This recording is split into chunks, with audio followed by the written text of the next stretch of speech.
పునరుత్థానమందు వారిలో ఎవనికి ఆమె భార్యగా ఉండును? ఆమె ఆ 7 భార్య ఆయన గదా అని అడిగిరి. మార్కు 12:23. ఈ ప్రశ్న అర్థం చేసుకోవాలంటే ముందు యూదుల ఆచార వ్యవహారాలు అర్థం చేసుకోవాలి. వారి ఆచారాలు గిరిజన తెగల సాంప్రదాయాలకు దగ్గరగా ఉంటాయి. పాత నిబంధనలోని మోషే ధర్మశాస్త్రం చెప్పేదేమంటే ద్వితీయోపదేశకాండం 25:5-6. ఎవరైనా ఒక వ్యక్తి సంతానం లేకుండా మరణిస్తే అతడి భార్యను అతడి సోదరుడు భార్యగా స్వీకరించాలి. అప్పుడు ఆమెకు భర్త సంరక్షణ ఉంటుంది. చనిపోయిన తన భర్త కోసం ఆమె పిల్లల్ని కంటుంది. దీని ద్వారా అతడి వంశం, పొలం నిలబడతాయి. సద్దుకాయిలు చెప్పిన ఈ కథలో 7 అన్నదమ్ములున్నారు. ఒక స్త్రీ ఒకరి తర్వాత ఒకరికి వరుసగా భార్య అయింది. కానీ ఎవరికి ఆమె ద్వారా సంతానం కలగలేదు. చివరికి ఆమె కూడా చనిపోయింది. ఈ ప్రశ్న కూడా సత్యం తెలుసుకుందాం అని అడిగింది కాదు. యేసు ప్రభుపై దాడి చేయడానికి అడిగింది.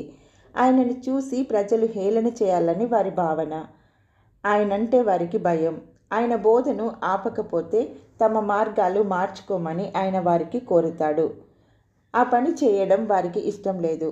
ప్రజల దృష్టంతా ఆయన మీదే ఉంటుంది, వారి మీద కాదు. నేడు కూడా చాలామంది ఇలాంటి ప్రశ్నలే అడుగుతూ ఉంటారు. నన్ను వెంబడించు అని యేసు ప్రభు ఇచ్చిన పిలుపును గూర్చి తీవ్రంగా ఆలోచించకుండా కయ్యూను భార్య ఎవరు? సిలువలో దొంగ బాప్టిజం పొందకుండానే ఎలా పరలోకం వెళ్ళాడు? మొదలైన ప్రశ్నలు అడుగుతూ ఉంటారు. వారి మట్టుకు అది చాలా కఠినమైన ప్రశ్న. దేవుడికి కూడా అది కష్టమైనది అనుకున్నారు. యేసు ప్రభు పునరుత్థానాన్ని గురించి వారికి అర్థం కాలేదు గనుక మరణానంతర జీవితాన్ని గూర్చి ఊహించలేరు గనుక పునరుత్థానం లేదు అనే నిర్ధారణకు వచ్చారు.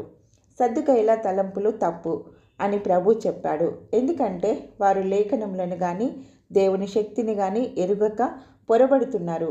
దేవుని శక్తి విషయానికి వస్తే ప్రస్తుత జీవితం కంటే భవిష్యత్ జీవితాన్ని భిన్నంగా దేవుడు చేయగలడు. ఒక వ్యక్తి చనిపోయి లేచినప్పుడు ఇప్పటిలాగా రక్తమాంసాలు గల శరీరం ఉండదు. కనుక వివాహం, లైంగిక సంబంధాల ప్రసక్తే ఉండదు. అది పరలోకంలోని దేవదూతల వంటి జీవితం. దీనిని గూర్చి మనం ఎక్కువగా చెప్పటానికి వీలు కాదు. అయితే అది పాపం, కష్టం లేని జీవితం. అన్నిటికంటే మిన్నగా క్రీస్తుతో ఉండే జీవితం. పౌలు మాటల్లో చెప్పాలంటే క్రీస్తుతో కూడా ఉండే మేలైన జీవితం. ఫిలిప్ 1:21-23 వరకు.